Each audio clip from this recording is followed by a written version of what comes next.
All right, well, this is our first interview with senators today, and I'm sitting here with Liz and Kendrick virtually. And I just wanted to give you all a chance to introduce yourself, name, pronouns, major, and what position you hold. Hi, my name is Liz. My pronouns are she, her, hers. My major is early childhood education with a dual endorsement in special ed, and I am a senator for the Woodring College of Education. Hello, everyone. Kendrick, he and his pronouns. I'm a human services major, double minor in sociology and political science. And then I am Liz's co-senator representing Woodring College of Education. Great to hear. And then I want to hear a little bit more about what inspired you, the reasoning behind you deciding to run for the Senate. Liz, I'll let you start this one. Okay. Yeah, I definitely just wanted to try something new. As time had gone on, I started to realize that there were some things we weren't being told as students, and I really wanted to be able to put myself into that position where I got to see more of the behind the scenes of how my college was run and how we could get more of student voices included, and just to start working on the different BSO demands, helping people with disabilities since I am a woman who has multiple different disabilities, just getting to see people like that in a position, because typically it isn't people like that who hold a position. Thank you. Yeah, and then I love that response, and I definitely second those kind of wanting to bring our own like experiences that me and Liz have as intersectional folks. And I definitely, a huge part of my decision to run was in being a queer person of color. I knew that I had a lot of unique experiences that I wanted to bring to these rooms. And I'll be honest, I also have a lot of passion. I knew that I was going to be able to kind of speak up, and I had a lot of things that I kind of came in with, like things I really wanted to work on, just from navigating as a student, like within Woodring, but also just as a queer person of color, like at Western, like no institution is perfect. And I just wanted to bring in like my experience and kind of just some critical experiences that I had also just as a human services student, kind of think of equity, and also as a student, just kind of like what I've had, like my experience as a student at Western so far, like some things I wanted to change and like bring to the table.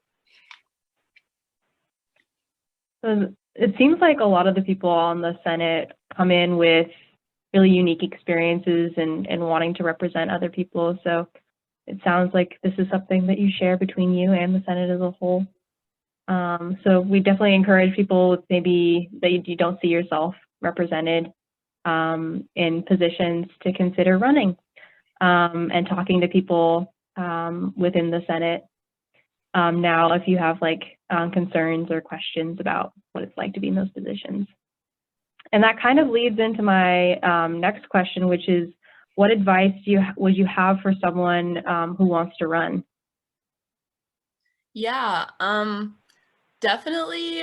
So the way that I ran was I had a platform of a lot of different topics, and I think if I were to run again, I would choose just like 3 or 4 and really stick to those main points. Don't be afraid to just put yourself out there on anything that you think is not being run correctly. Don't be afraid to step on people's toes, to make the change that you want to see, and get out on those social media platforms. Don't be afraid to ask your friends to share it on their social media platforms, especially with the time that we're in right now. I think that's great advice, and I totally agree with that too. And I guess something big that I think is just important to kind of mention to students who run is that that your experience is really valid. And I think that's something that you're going to learn to really, it's kind of weird running because you're almost kind of marketing yourself, but just realize that like you have an important voice to bring to the table, and like that like you have totally are valid in doing that. And there might this kind of imposter syndrome that kind of might set in. You're like, am I the one student who deserves this position? But I just really like, this sounds super cliche, but I totally think that you like should believe in the validity of your experience. And like, we want to hear such a diversity of experiences, like Ada was mentioning, that the Senate is incredibly diverse. It is overwhelming BIPOC and non-cis men, which is something that we really don't see like nationally or like in any other institutions. So I think that don't feel like that you're not like worth the position if you're not like what you kind of imagine like an elected official to be. Like that's what we want. We really have gained so much value from having such a diverse Senate, and just like social media, that kind of stuff I think is super helpful too. But I just wanted to kind of put that in there. Thank you so much. And then my next question is, what is being a senator like? And what skills do you develop in this role? If a student's considering running, what benefits will they get out of it? And trying to like align what experiences they have. Maybe they don't have like a lot of professional experience, but they have a lot of ideas, and they want to see what skills that they should bring into the role. What comes to mind for me, what being a senator is like, I think it's really unique this year for Liz and I, being completely virtual during this pandemic. I think that future senators won't have the exact same experience. So Liz and I might kind of have some unique experiences in kind of being fully in Zoom rooms and being in Teams meetings and that kind of thing. But I think overall that you really learn to be an advocate for yourself and for your communities. I think you learn a lot about Western as well, which can help you in a lot of different ways in navigating like an institution, just like after college, just like whether it's a company or organization. And also just how to like really keep in mind like equity, because that's a big thing that the Senate's working on right now. I think that I'll answer that first question. I'll pass it back to you, Liz, and then we can move on to the next part. Yeah, definitely just having communication skills is a big one, because you're going to be needing to communicate with all of your senators and with the faculty and staff of your college, and then different people throughout the AS. Communication is a really big one. That's great to hear. And then moving on to the last question, and I'll leave you some time at the end too if you have any last minute thoughts, things that someone absolutely needs to hear if they're planning on running or interested in running, is what were your goals moving into this position, and what have you been able to do in your position so far? Yeah, I think that one of the goals, because Kendrick and I both came in with pretty similar goals, and he's going to talk about them in a minute, but I know that one that I came in was just trying to help people with disabilities who are within Woodring, because I know that there's professors who don't do subtitles on their slides or videos, or they do YouTube videos that don't have it, and just like trying to really work with the faculty and the staff to make sure that things are accommodating, especially being online right now. But the rest, Kendrick and I pretty much overlapped, but I definitely came in with that want to help people with disabilities. Yeah, and I love working with Liz and hearing her kind of speak about that and her work in that area too. And I think broadly, just like as a job itself, I think I'll speak to that first, is that it was a big jump for me kind of moving to like a elected official, but it was a great opportunity for leadership experience. And I think that's something that was intimidating, is that I haven't like held a position like this before. I think one of my goals is really putting myself in like outside of my comfort zone. And I have grown a lot this year in like learning leadership and communication, like Liz mentioned, like just like with so many different kinds of people. And like having constituents, like it sounds all fancy, but like when you actually get to it, like it's totally doable, and it's great for the resume as well. But specifically like what work I wanted to do as a senator, like as an advocate, was really centered around my identity that I kind of mentioned earlier, that I bring in, being a person of color, and just seeing the disadvantages that a lot of people of color face and like queer folks face in the higher education spaces. That was something I really wanted to work on and really work towards equity in a lot of different ways. And I could go on about that for like a long time. But I guess like just kind of like just generally like my goals is working towards equity within in like a relation to identities and like all these spaces. And like some of the work that we did like this year, like the kind of what have we been able to do in our position so far, that we've really taken was implementation of BSO demands university-wide, since the Senate is represented, all 8 colleges are represented. So we've been able to do work there and learn a lot about work that's been going on like for Western as a whole, like all 16,000 students and staff, but then also college-wide, like Woodring-wide. For example, like these Woodring senators will probably work a lot with the Woodring Equity and Diversity Committee, which is made up of faculty, staff, and students, where we really get to keep up with what Woodring is doing to make sure that we are working on those BSO demands that were provided to us in June of last year, and just generally as students, just marginalized students kind of hearing who come to those meetings, who have really been able to speak up and like talk about some inequities they're seeing within Woodring. There's also things like curriculum that we've been working on. Senators are also assigned to committees. And Liz and I can kind of speak to our own, but Woodring Equity and Diversity Committee is one of them, for example, but just kind of serving as students on those, because often you're going to be the lone student in that room.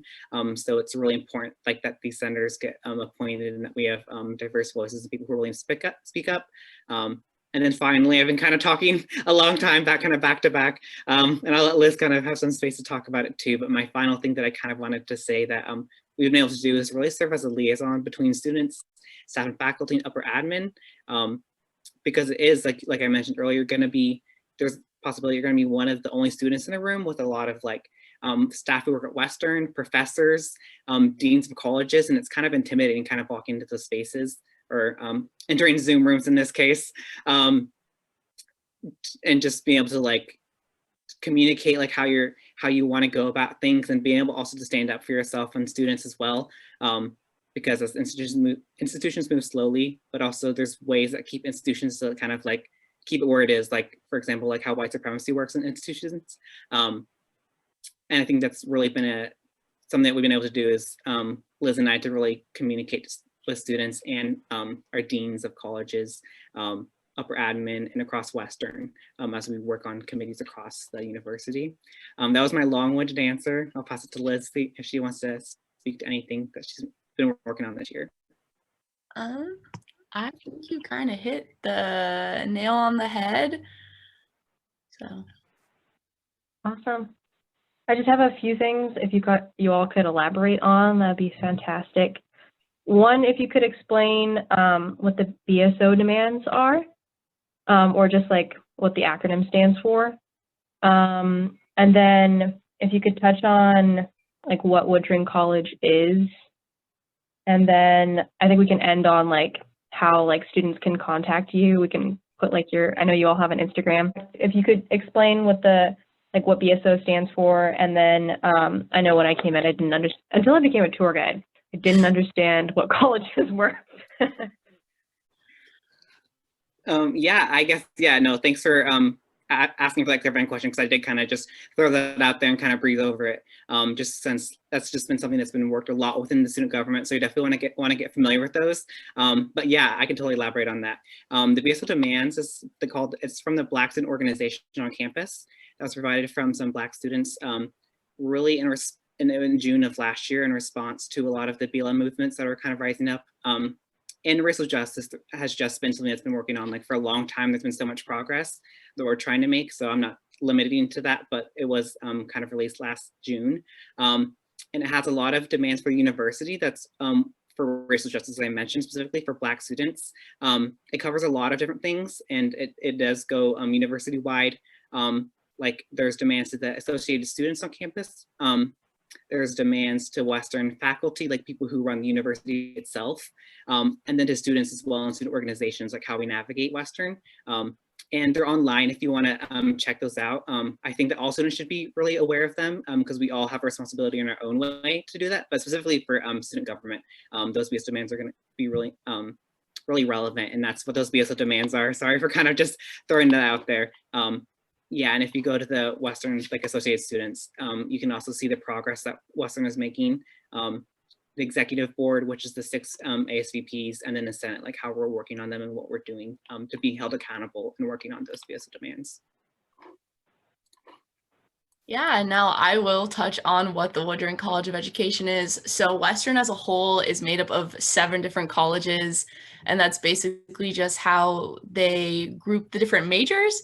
So specifically within Woodring, it is all of our different teacher ed programs, along with human services, and the RN to BSN program is housed within Woodring. So this is just where you're going to go to find specifically like within there is going to be like the professors, the dean, who is in charge of that specific college. He's like the head person, and then we have the president of our university who oversees all 7 colleges. So once you've been assigned into a major, you declare a major, then you would go into that specific college. Awesome. So that's a large portion of both Liz and Kendrick's job, is meeting with the dean of the college and faculty within the college. And really what you're representing is the students within those majors. So you're representing your peers, which is a pretty cool thing to be able to do. And then finally, I just want to thank you all for being willing to do this. And if you could touch on how students should best contact you. I know you're all not done yet, spring quarter. So even if you aren't interested in running for the Senate, but you are interested about knowing like more about what's going on in the college, what would be a great place to reach out to? Yeah, our Instagram is AS_Woodring_senators. We also have a college email, which is as.woodringsenators.ww.edu. So you can always email us there. We also have office hours every Tuesday and Friday from 1 to 3. And we would be happy to share that link with you. I believe it is on our Instagram. If not, we will double check about that. But always feel free to reach out to us. And we are planning on having another student forum this quarter. We had one last quarter. So that's also another great way to bring any questions you might have, or things you want to see worked on, or talk to higher up. That would be a place to also bring it to us. Yeah. And can I quick add just two little like nuggets of advice I kind of thought of like just going through this conversation? Is that okay? Just like to wrap it up. One was that the senators who are going to be elected at this upcoming spring election will have a legacy document, which will be like your lifeline. That'll be super helpful for you. So I just wanted to like cite how important that's going to be. Liz and I are going to put a lot of work into staff and faculty who you're going to work a lot with, and kind of set up those emails, and like we can help make connections, introductions like we want to pass on, because we're not sure who's going to run again for like in terms of like Liz and I for next year. So there might be some new folks who are going to want to make those connections. So that'll be a great document to refer to. And you'll learn that if you are elected. But I want to say, like, it does sound kind of intimidating. There's a lot of stuff, but like there's that document will really land it out for you. And then also I just wanted to thank you, Ada, for kind of bringing that point home of like that Liz and I are really representing the Woodring students specifically. That's not something I kind of mentioned in my advice, but that's something that like I learned really quickly in the first few weeks, as that you are representing the Woodring College of Education. Because while you are like working with all students, like that's really the interaction that you're gonna have. So it's super important just to remember that like in the Senate, like it's kind of broken up the college and you will be working with Woodring. And I've had a great time, but I just wanted to like highlight that that's something that you'll learn in the first 3 weeks, is that you kind of learn like who you're going to be working with, and it's going to be a lot of Woodring. Yeah. Unless Liz, if you have anything else you'd like to say before we stop the recording. Yeah, just don't be afraid to run. Like if you even have just like this much of you that's like, maybe I should try it, do it, go for it.